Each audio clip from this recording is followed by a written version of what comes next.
Well, hello, you lovely lot. What is going on in your world? My name is Conor McGilligan.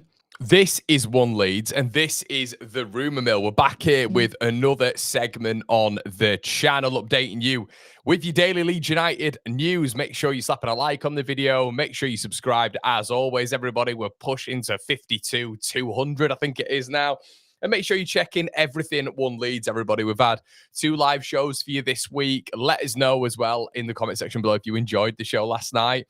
The battle lines, we're trying to figure out what to do with it, whether or not to move it to the second channel and talk about a few other little bits, or keep it on the main channel as well. I know there's a few people saying, why is this relevant, Connor? Jimmy's a Sheffield United fan, but there was only a couple of people saying that. I know a lot of you guys absolutely love the debate and the discourse with me and Jimmy as well. And look, Jimmy can talk Premier League, so it's good stuff in that regard. And a lot of you guys really enjoy personalities, and I think having Jimmy back on really helps in terms of just getting us back together and having that banter and all that sort of stuff. And we can still briefly take the piss out of Sheffield United as well, can't we? So, but let us know in the comment section below if you enjoyed that. And look, we'll get into that in future endeavours. And as I say, we might move to the second channel, but we might even keep it on One Leeds. Who knows?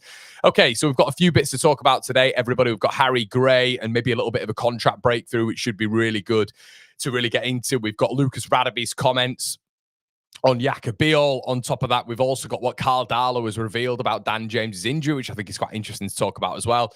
We've got a Noah Okafor rift with the Switzerland head boss, which has meant that he's had to stay at home during this international break on the back of being Leeds' arguably one of Leeds' best performers. We've got another international break coming up very soon, but Leeds United have secured a friendly against a very, very Leeds United based side abroad, if that makes any sense. And there's Radebe and them sort of co-aligning there. And we've got some big news regarding Raphinha, which is always great to talk about as well, because we love talking about Rafa, don't we? Let's see who's in the building this morning. Morning, everyone. Hey, shush, Tommy. Shush. Lee's here as well. Michael Isles is here as well. David says, you and Jimmy are a good watch. Pretty entertaining. Good stuff, mate. Good to see Jimmy in here. Hi, Con. Good vid with Big Jim Bob. Good stuff. Good stuff. I'm glad you all enjoyed it the other night. Let's get into your news, though, shall we? Let's get into it right now. Okay, so Radebe, Lucas Radebe was speaking about Bijol, and obviously Leeds United legend Lucas Radebe. I thought when I was reading this it was this morning actually, and a little bit last night, I thought maybe Radebe give a little bit of insight on potentially being third and fourth choice at points. Obviously, Radebe was part of that Leeds United setup where, Danny Mills could have played centre-back. You had Ferdinand, you had Woodgate, you had all of them playing there, Don Matteo, and at points, Lucas Radebe had to sit out. So I would have really enjoyed hearing about what Radebe had to say about that and how that will probably make Bijol feel and what he needs to do to get back on the horse. What can he do, especially at Premier League level?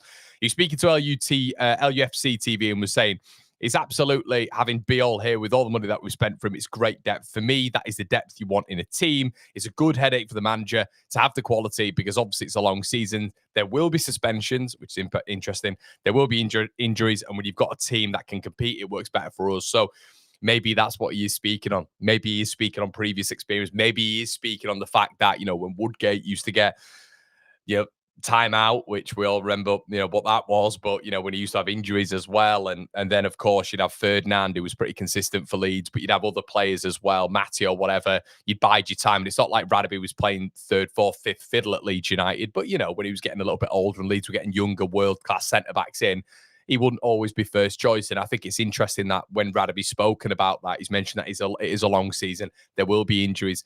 There will be suspensions. And then you get to the mindset of someone like Bijol. Is he strong enough to deal with that? Or will he, next season, if he's not getting any minutes, be turning around, knocking on the door and saying, I want to leave? Which is viable. I've said the same with Al Tanaka, and I've seen it in the chat as well. If Al Tanaka's getting no minutes, he might be knocking on the door and say, look, I want to move on. I want to be playing minutes. I want to be, getting into that Japanese international side. And to do that, and Bijol will be thinking the same when it comes to that international stage, to be sharp and to be rust-free on the international stage, I need to be playing minutes. And if teams let me play minutes, and I was effectively brought in to Leeds United to play minutes, and obviously Al Tanaka was on the back of that as well. He was our best player last season. You just said, surely he's going to be getting minutes. Bijol coming in as Leeds United's record signing, surely they'll be getting minutes for Leeds United. But They're going to have to work hard. And sometimes in football, you don't always get what you want. And that's what Radebe's saying there. You know, you got to work hard, but it's still about those suspensions, those injuries, and keep an eye on that as well. So, yeah, I think it's a really important message. And obviously, probably it's coming from experience as well with Radebe, which is interesting to hear. Now, something I wanted to dispel this morning. We have to stop this. We have to stop this. And you guys will go on every morning and you'll be looking for news. Of course you will. You might come to YouTube. You might go to whatever site you prefer. I'm not going to specify particular sites, but I've been following Joe Rodon and this news when it comes to Craig Bellamy and Vincent Kompany and all this sort of stuff. And you guys have seen it on the channel. Basically, 2 or 3 years ago, Vincent Kompany had said that he really likes Joe Rodon, and Craig Bellamy revealed that in a press conference. He said, look, Vinny's a massive fan of him. Vinny tried to sign him. I was a huge fan of him as well. Obviously, the Welsh connection. Joe was very young when he went to Tottenham Hotspur, but he's developed significantly since then and since being a young boy at Swansea and then Spurs. So this kind of spiraled, and then you saw obviously the quotes from Bellamy about Vincent Kompany really liking him and wanting to bring him to Burnley, and you're thinking, right, okay, news done. But then you start hearing some of the aggregator sites add 1 and 1 and make 7, and now I saw last night on the Leeds aggregator sites that Bayern Munich are interested in Joe Rodon. So yeah. Hold on that one, everybody. Hold on that one. That is not happening. I think basically there's a news story of which maybe certain sites want to peddle and want to get a few clicks on. Joe Rodon is unequivocally not going to Bayern Munich. We've seen weird things at Bayern Munich. We've seen Eric Dyer go out there, haven't we? And there's probably a question of who is better in their career even a year ago when it comes to Joe Rodon and Eric Dyer. And I'm being deadly serious there. I think Joe Rodon is a better footballer than Eric Dyer. But I do not think for a second that Bayern Munich are looking at Joe Rodon. I just do not think that is going to be that is clear whatsoever. And they'll do anything, won't they, to get on the old aggregator. Cal says, morning. Elmi, hi, mate. How's it going? Nicholas says, morning, Connor. Come on, guys, smash a like for the #1 show on the planet. Nicholas, always really appreciate your support, mate. Elmi says, hey, all Leeds fans. Len says, he should make 4 changes to the lineup for Burnley. Perry for Darlow, Bijol for Stroke, Tanaka for Stack, and Nonso for Aaron. Is that a bit risky, Lens? Is that a bit risky? I would, to be fair, agree with you for maybe 3. Maybe 3 of those, potentially. Paul Simpson says, hi, Connor. Hi, mate. How's it going? MW, as always, is in here as well. Hi, mate. How's it going? Okay, let's move on to the next bit of news, shall we, everybody? We're moving on a bit quicker this morning, aren't we? We're just trying to get through it so you guys get your info in bite-sized form as well. Okay, so Harry Gray. Now, this is quite significant. Gray has basically turned 17. Now, Leeds played Spurs at the weekend. It was quite poignant because Archie Gray returned to Ellen Road, obviously Tottenham Hotspur looking at Archie Gray back in the day, signing him for 40 million quid. But they've also been looking at Harry Gray now for a significant period of time. And Archie being there as well will give them that bolster in making Archie not only a little bit more comfortable at Spurs, bringing Harry down there, but that's sort of an intangible. But the main thing is Harry is a really good player, shown a lot of promise, has had a really good start, especially in the development, in the development side as well. And he's just turned 17. Now, why is this significant? Well, because he turned 17 yesterday, it means that Gray can now put pen to paper on professional terms and shut the door on any clubs trying to lure him away. Now, this is really important with Leeds because if I hark you back, everybody, to Finlay Gorman and Oliver Boast as well, who went to Tottenham Hotspur before they were 17, Leeds are absolutely powerless in stopping that. You're part of a youth contract. You haven't signed that professional deal yet. So now there is a bit of a contract breakthrough. Leeds should, and I'm sure are in the background, are looking to get this contract tied down. Now, I can't imagine there's mass pressure on the club to get it tied down. Everybody wants it to happen, including Andy, apparently, his family. Eddie is very keen on it happening. That being said, getting it done sooner rather than later would represent, obviously, a bit of decisive decision-making from the club and just would negate any sort of risk with someone like Tottenham coming in, who are apparently extremely keen. Morning all. Hi, Loaf. How's it going? Sally says, Rodon not for sale. Suitors can jog on. Rodon going to score more goals thanks to Longstaff corners. And that maybe is something that Vincent Kompany and others are looking at. The fact that now Joe Rodon's getting on the end of corners, he's proven himself as one of Leeds United's best players this season. He's been absolutely excellent alongside Jayden Bogle, in my opinion, and Sean Longstaff and probably Gabby Goodmanson as well. I think that's important. But yeah, I think that maybe there'll be other clubs looking at him. I just don't think it's going to be Bayern Munich's Vincent Kompany. Maybe these aggregate sites are just looking at it and thinking, do you know what? We can get a couple of clicks here. We can get a couple of clicks here by saying Joe Rodon to Bayern Munich. Okay, everybody.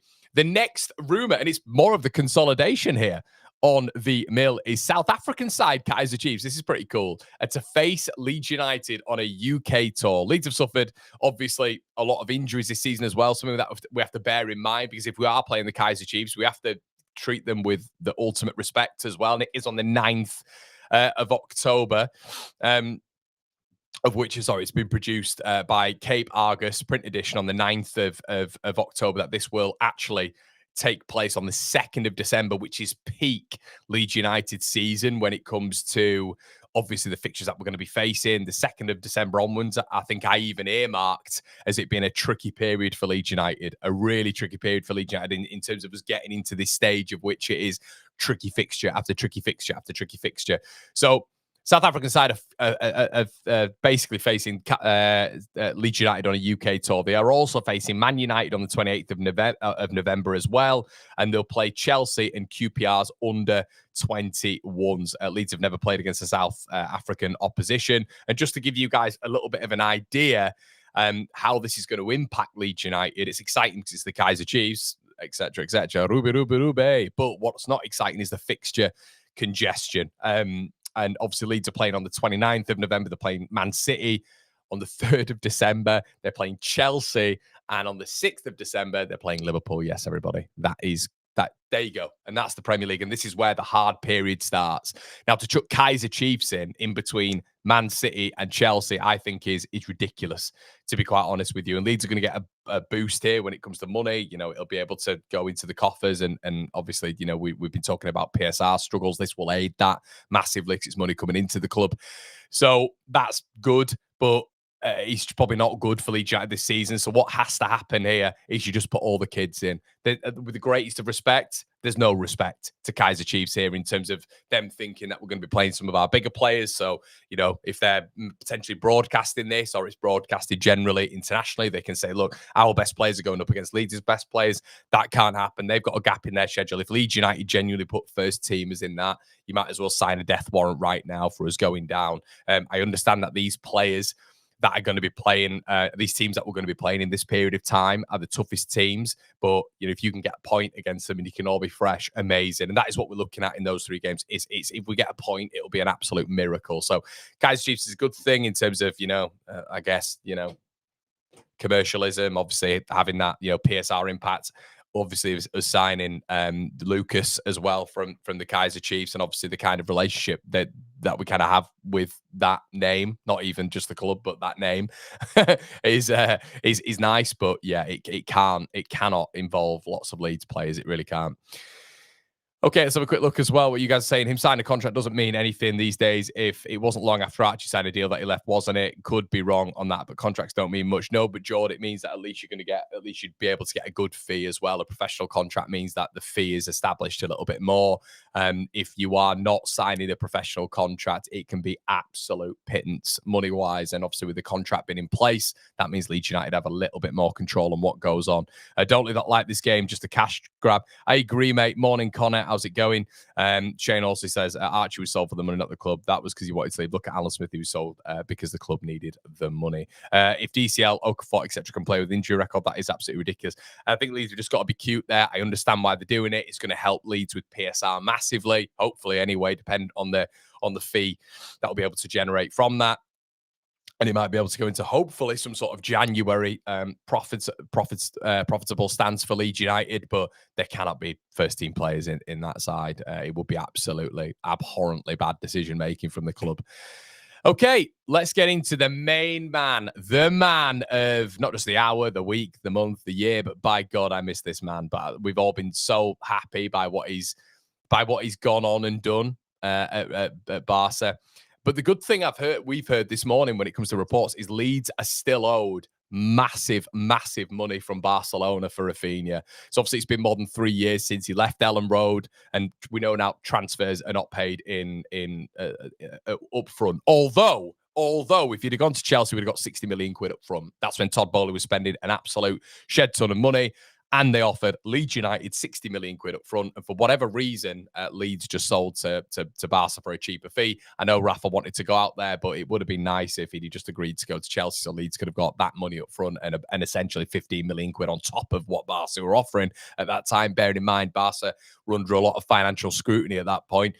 So Leeds are still paying for past deals as well. You know, these installments, these brackets of which Leeds are still paying right now. Dan James, I can tell you guys for a fact, was paid off around about, I think, 12 to 14 months ago. That's when that was paid off.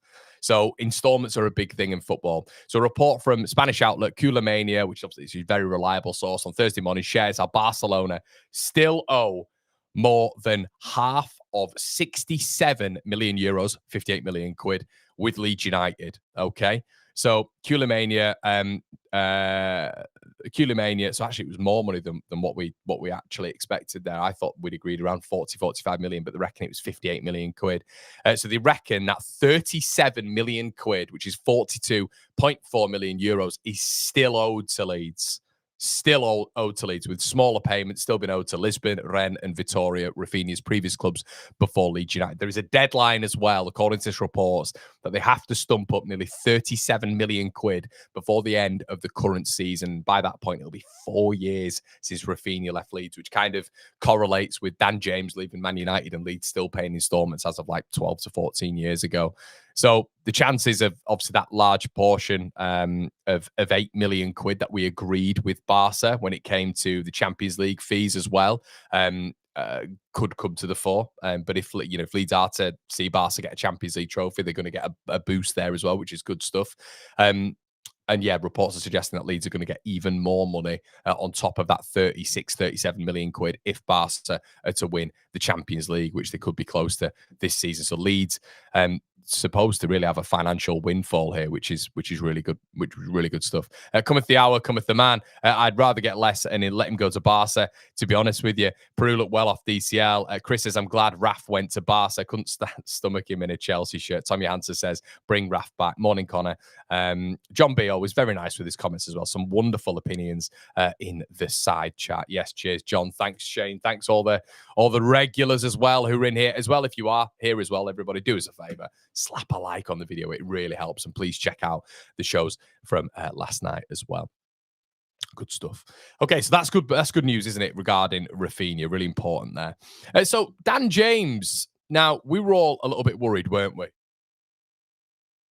Very worried, in fact, when it came to Dan James and the original prognosis when it came to his injury. Now, Carl Darlow is on international duty right now, and he's put a little bit. I know it's 4 to 6 weeks, but he said that on international duty, he's really, he said James is working hard right now. He said it's not a bad injury whatsoever, which kind of I like that language. It means that we might even see Dan James before that 4 to 6 week period. Fingers crossed, who knows?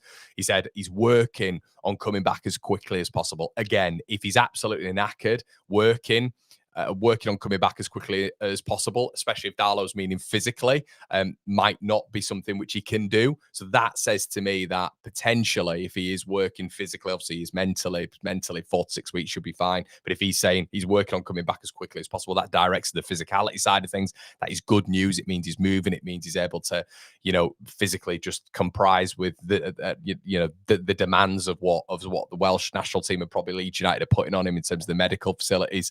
It's a big miss for club and country, and he's one of my best mates. So it's something that wasn't nice the other day, but it is the absolute best prognosis he could have got after what we originally thought it might be. So that's really good. That's really good. And hopefully we're still waiting, aren't we, on DJ to click in the Premier League. It's just not worked as of right yet. I still think towards the back end of last season, there wasn't a right Dan James. I don't think there was.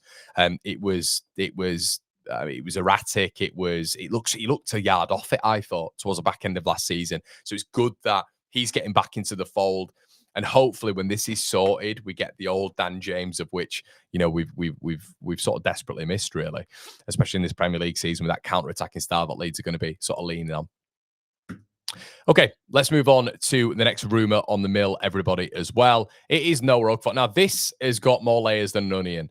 Now, Okafor, basically, and we've covered this before, but the depth of it is quite nuts. Okafor has got a real rift with the international manager Murat Yakin at Switzerland, and you don't realize how deep it is until you really get into it. He's been on excellent form for Leeds United. We've seen that. There's a lot of us who would argue it's maybe 2 or 3 of the last games, of which arguably he's been man of the match, and obviously he leads his top goal scorer on 2. Say it quietly, everybody. But Pierluigi Tammy, the Swiss national team director, told Blick this week that it's a question for the manager, Murat Yakin, why Okafor hasn't been included. Now, they've had problems before, both of them. They've had some serious problems with each other. Okafor got really upset with him when Yakin has criticised he criticised AC Milan and criticised Okafor for him playing as a striker at AC Milan, not a left winger, which I don't understand why that would be Okafor's fault. But he said at the moment he lacks timing in his movements. Some mechanisms need to be oiled. And that was Yakin talking about, obviously, no Okafor last year. He said he's rarely a starter for his club, especially for a striker. It's important to play and has limited time. So obviously Okafor wants to be known as a left winger, not a striker. So he's always apparently spoken of him in a striker term, which is very bizarre when he's playing left wing as well at this moment in time for Leeds United. But as well, Tammy, who is obviously the director of football, has said the door isn't closed for him, but ultimately it is up for Yakin. And it's always felt as well that Okafor and him have had a few issues. He said on his Instagram account, "No, Okafor, I love playing for my country. I've always felt good from doing whatever I could do to recommend myself. Being allowed to be a national team player is something very special." So obviously that's very special, but it's directed at that manager as to why I'm not playing. Now, there is a detailed analysis of this as well, everybody, on Leeds Live, if you want to check this out. But it is interesting. I find it odd that with his performances at Leeds United right now, I mean, Tammy, again, the director, said he's on the right path if you want to return to the national team. But why, when he's in form, especially these last 2 games, why would you not include him? He's playing Premier League football. He's starting Premier League football for a side that aren't in the bottom 3. It's bizarre. Very, very odd in my opinion. So no Okafor. Will he ever get on that international stage with this manager in charge? I'm not sure he will. Hey, Connor in Perth. Okafor not on international duty is a real plus for us. Lens is bang on the money there. I think absolutely bang on. I think with what Lens is saying there, I think it's good for Leeds United. There's no injuries. We know Okafor's got a bit of a checkered past as well when it comes to injuries. That's really good news for Leeds United. Get him there. Let's get him back on the wheel. Let's get that continuity in terms of, getting those minutes in training as well. Really important. Jim has said, Paul's Connor had a hell of a fortnight and just started to catch up with it on. Thanks for the contact, mate. Great to catch up. Great content as well, fella. Thank you so much, buddy. Really appreciate that.